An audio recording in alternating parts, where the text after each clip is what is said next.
সবাইকে স্বাগত আমাদের নতুন আর একটা ব্লগে। তো আশা করি সবাই ভালো আছেন, আমরাও ভালো আছি। তাহলে বাজে হইতেছে 12টা। তো আমাদের এখানে তো ধান কাটা লেগে গেছে, মোটামুটি সবারই কম বেশি ধান কাটা, মানে ধানও পেকে গেছে, ধান কাটা লাগছে। যারা আগে বলছে তাদের ধান কাটা প্রায় শেষ। আর আমাদের যে বাড়ির সামনেগুলো আছে এখনও শুরু হয় নাই, তো কিছুদিনের ভিতরেই ধান কাটা শুরু হয়ে যাইব। তো আমাদের এখন মানে আমাদের যে পিছনে উত্তর পাশে, তো ওইখানে আবার ধান পেকে গেছে, তো উত্তর পাশে ধান কাটতেছে মেশিন দিয়ে। তো আমাদের এখানে তখন বর্তমানে মেশিন আছে, মেশিন দিয়ে ধান কাটে সবাই। তো চলেন যাই একটু ঘুরে আসি, দেখে আসি। আর মানে প্রত্যেক বছরই মেশিন আসলে আমরা সবাই যাই ধান কাটে, দেখতে ভালোই লাগে, খারাপ লাগে না। মেশিন দিয়ে কাটে তো চলেন যাই একটু ঘুরে আসি, দেখে আসি কীরকমভাবে ধান কাটতেছে। উত্তর পাশে যাবো এখন, যে পাশে ধান কাটতেছে মেশিন দিয়ে, ওইদিকে কাটা প্রায় শেষ।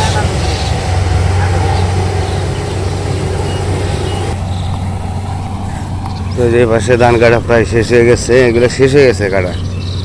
ওই যে ধান নিতেছে, আর এখন যেই ক্ষেত কাটতেছে।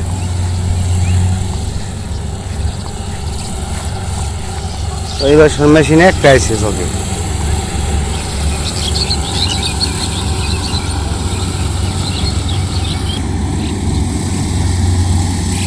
ধান কাটাগুলো খুব সুন্দর হয় মেশিন দিয়ে, আর অতি তাড়াতাড়ি হয়ে যায়, সুবিধা আছে একদম।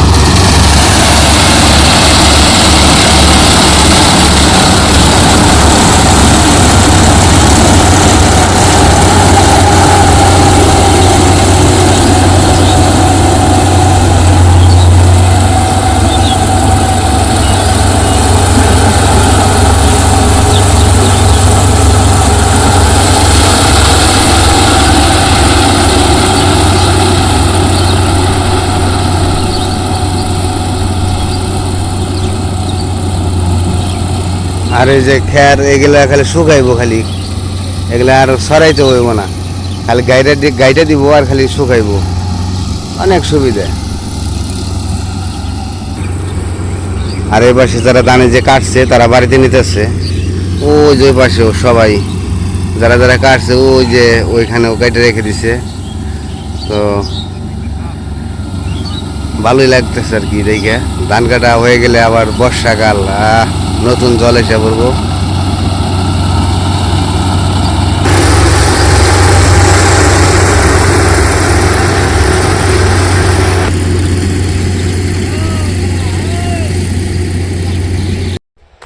তো ওইদিকে ধান কাটতেছে দেখে আসলাম, ভালোই লাগলো। তো এখন জাম হইতেছে গরুটা নাড়তে, গরু বেঁধে দিয়েছি,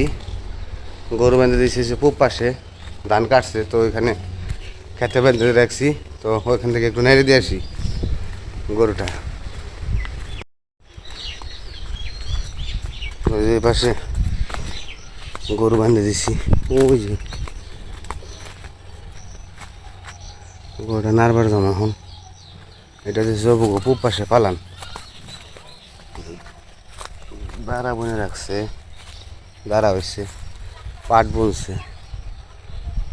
আর এ পাশে তো ধান কাটা শেষ, আরও দু একদিন আগেই।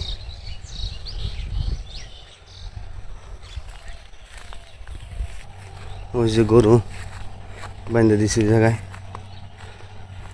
নাইট বাড়তো না।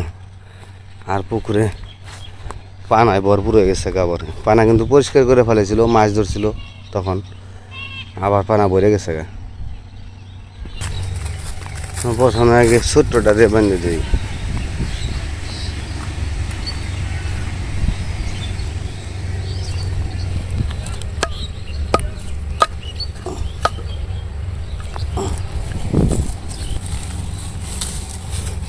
দুধ খাইবার নিয়ে কেমন শুরু করতেছে, দুধ খাইব। সাইডে দিছি আর দুধ খাবে রেখে পড়ছে।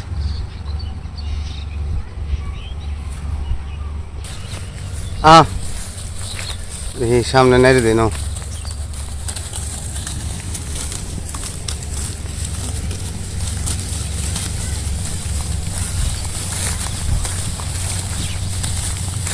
আর সামনে যাও, সামনে যাও। হ্যাঁ, এখান থেকে ঢুকে ঢুকে কিছু খাও। তো গরু ওই যে বেঁধে দিলাম, ধান খাইতেছে। আবার একটু পরে এসে নিয়ে যাবো। আর ওই যে ধান কাটতেছে মেশিন দিয়ে। আমি বাড়িতে যাই, বাড়িতে যাই দেখি লিখনে মা কি করতেছে।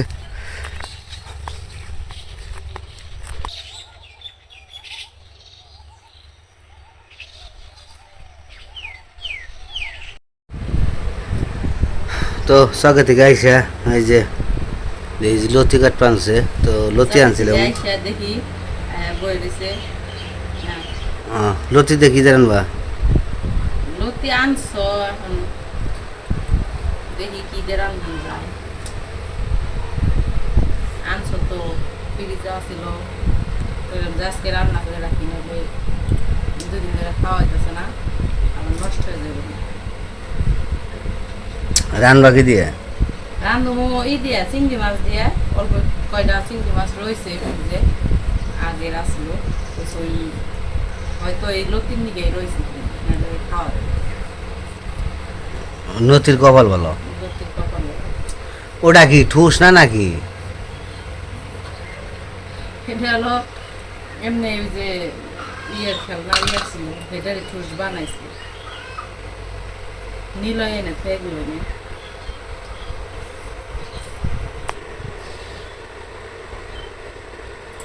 আপনার দাদা আমার ইন্ডিয়া নিয়ে যাবে ঘুরতে। ইন্ডিয়া তো যামই দেখি। কালকে রাত্রে আমি অনেকদিন ধরে লিখনের বাবারে বলছিলাম, অনেকদিন আগে বলছিলাম অবশ্যই কথাটা, যে চলো একবার ইন্ডিয়া থেকে ঘুরে আসি। তখন বলছিল যে দেখি। কালকে রাত্রে হঠাৎ করে আমার বলতেছে কি চলো ইন্ডিয়াতে ঘুরে আসি, মানে সেই ইউটিউবে বলতেছে। আবার দেখলাম যে ইও করলো, ইন্ডিয়া যে আমাদের আত্মীয় আছে তাদেরকে ফোনও দিল, ফোন দিয়ে ঠিকানা ঠিকানা নিল। প্রথমে বিশ্বাস করি নাই যে সত্যি নিয়ে যাবো কিনা, পরে দেখি যে না, দেখি যে না, ফোন টোন দিয়ে তাদের সাথে আলাপ করতেছে, কথা কথা বলতেছে, ঠিকানা ঠিকানা নিতেছে আর কি। পরে বুঝলাম যে না, আসলে এগুলো হয়তো নিয়ে যাইবে। তার মন এখন একটু হয়েছে, আমাদের প্রতি উদার হয়েছে। আমরা অতি শীঘ্রই ইন্ডিয়া আসতেছি। মানে কোনো জায়গায় যদি ঘুরতে নিয়ে যেতে বলি তাহলে সে খালি যাইব না, ওই যে নিয়ে যেতে বললেই হয় এই মির্জাপুর নিয়ে যায়, আশেপাশে কোনো জায়গায় নিয়ে যায়। যদি দূরে কোনো জায়গায় ঘুরতে নিয়ে যেতে বলি তাইলে সে না, দূরে যাওয়া যাবে না, এই সেই অনেক কিছু দিয়ে বুঝাই আমাদের। তো এবার আবার দেখি নিজে নিজেই বলতেছে, দেখি নিয়ে যায় কিনা। সত্যি কিন্তু খুব মানে বলার পরে খুব খুশি হয়েছি, মনে খুব ফুর্তি ফুর্তি লাগছে যে না যাবো। তাহলে ইন্ডিয়া যাওয়ার একটা ইচ্ছা আছে অনেক দিন ধরে, একটু ঘোরাঘুরির ইচ্ছা আছে, যে দেশটা দেখে আসে। দেশ তো সব একই রকম, আমাদের বাংলাদেশ যেরকম ইন্ডিয়াও হয়তো সেই রকমই, কিন্তু তারপরেও তা ওই যে আছে না কাঁটা তারের বেড়া, এই বেড়ার কারণে একটু আগ্রহটা বেশি বেড়ে গেছে। সব মানুষেরই আগ্রহ বেশি থাকে যে কাঁটা তারের বেড়ার ওই পাশে কি আছে একটু দেখে আসে। কাঁটা তারের বেড়া যদি না থাকতো তাহলে মানুষের আগ্রহ হয়তো থাকতো না। টেনশন নাই, যাবনি নিয়ে যাবনি। হ্যাঁ সত্যি তো, যদি বেঁচে থাকি তাহলে নিয়ে যাবো। যাও অতি তাড়াতাড়ি যাবো, ভিসাটা লাগুক, পাসপোর্টটা বেরোতে লাগবো 10 দিন, 10-15 দিন, তারপরে ভিসাটা লাগাবো, ভিসা লাগাইয়া তারপর যাবো। যাও ভিসা লাগাইতে আর কই যান না, বিশা লাগাইতে জানাবো, ঢাকা যেতে হইব। ঢাকায় থেকে বিশা লাগাই দিব। বিশাটা দিয়ে কতদিন লাগে? বিশা লাগতে যত দিন, তারপরে তো বিশা লাগলে তো যাই যামই।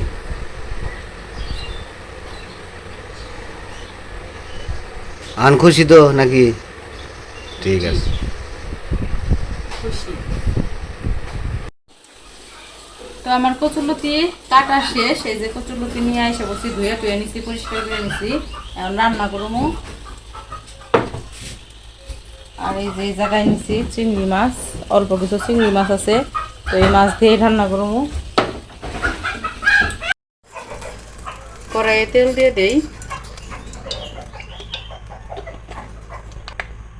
জিরা দিয়ে দিলাম, পেঁয়াজ বাটা দিয়ে দেই, আদা বাটা দিয়ে দেই, রসুন বাটা দিয়ে দেই। তো সব বাটা দিয়ে দিচ্ছি, ভালো করে এটা কষিয়ে নিব। কাঁচামরিচ দিয়ে দিলাম, লবণ, হলুদ, মরিচের ফাঁকি, তো সব মশলা তো দিয়ে দিচ্ছি। এখন দিয়ে দেবো চিংড়ি মাছগুলা।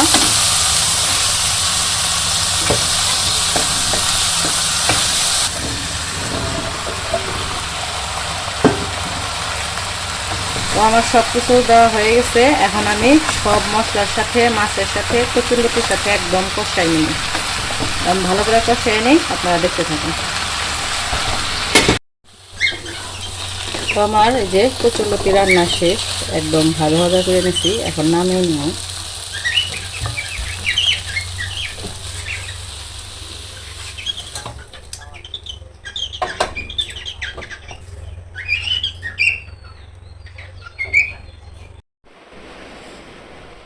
তো খাবার খাবার খেতে বসে পড়ছি। তো রান্না বান্না শেষ করছে। রান্না করছে হচ্ছে করলা ভাজি, আর হচ্ছে কচুরলতি দিয়ে চিংড়ি মাছ দিয়ে রান্না করছে। শিং মাছের ঝোলও আছে। শিং মাছের ঝোলও আছে।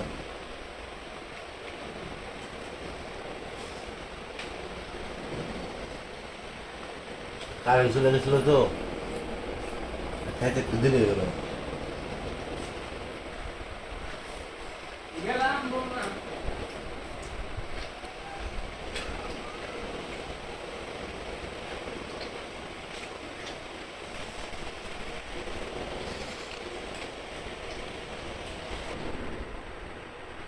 তো আমি খাওয়া দাওয়া করতে থাকি। আজকের ভিডিও আর বড় করবো না, আজকে এ পর্যন্তই। সব ভালো থাকবেন, সুস্থ থাকবেন, আর আমাদের পাশে থাকবেন।